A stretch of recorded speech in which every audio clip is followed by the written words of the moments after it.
प्रिय मित्रों, जय श्री कृष्ण।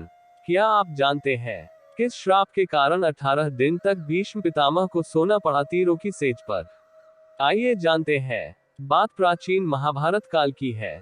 महाभारत के युद्ध में जो कुरुक्षेत्र के मैदान में हुआ, जिसमें 18 अक्षौहिणी सेना मारी गई, इस युद्ध के समापन और सभी मृतकों को तिलांजलि देने के बाद पांडवों सहित श्री कृष्ण भीष्म पितामह से हस्तिनापुर जाने का आशीर्वाद लेने गए। तब श्री कृष्ण को रोककर पितामह ने श्री कृष्ण से पूछ ही लिया, मधुसूदन, मेरे कौन से कर्म का फल है जो मैं सरसैया पर पड़ा हुआ हूँ?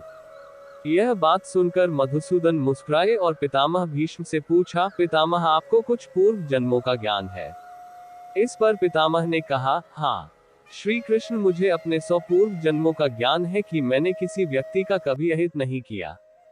इस पर श्री कृष्ण मुस्कुराए और बोले, पितामह, आपने ठीक कहा कि आपने कभी किसी को कष्ट नहीं दिया, लेकिन 101 पूर्व जन्म में आज की तरह तुमने तब भी राजवंश में जन्म लिया था और अपने पुण्य कर्मों से बार बार राजवंश में जन्म लेते रहे। लेकिन उस जन्म में जब तुम युवराज थे, तब एक बार आप शिकार खेलकर जंगल से निकल रहे थे, तभी आपके घोड़े के अग्रभाग पर एक करकेंटा एक वृक्ष से नीचे गिरा।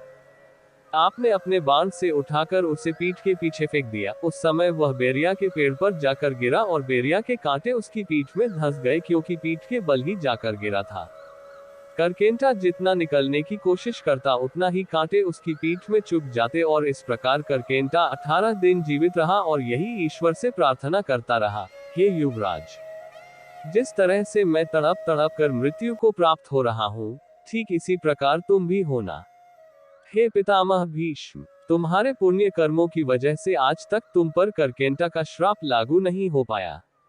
लेकिन हस्तिनापुर की राजसभा में द्रौपदी का चीरहरण होता रहा और आप मूक दर्शक बनकर देखते रहे, जबकि आप सक्षम थे उस अबला पर अत्याचार होने से रोकने में, आप समर्थ थे, लेकिन आपने दुर्योधन और दुशासन को नहीं रोका। इसी कारण पितामह, आपके सारे पुण्य कर्म क्षीण हो गए और करकेंटा का श्राप आप पर लागू हो गया। अतः पितामह, प्रत्येक मनुष्य को अपने कर्मों का फल कभी न कभी तो भोगना ही पड़ेगा। प्रकृति सर्वोपरि है, इसका न्याय सर्वोपरि और प्रिय है।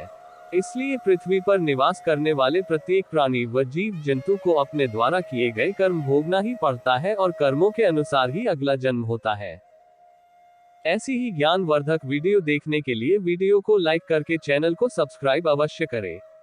धन्यवाद।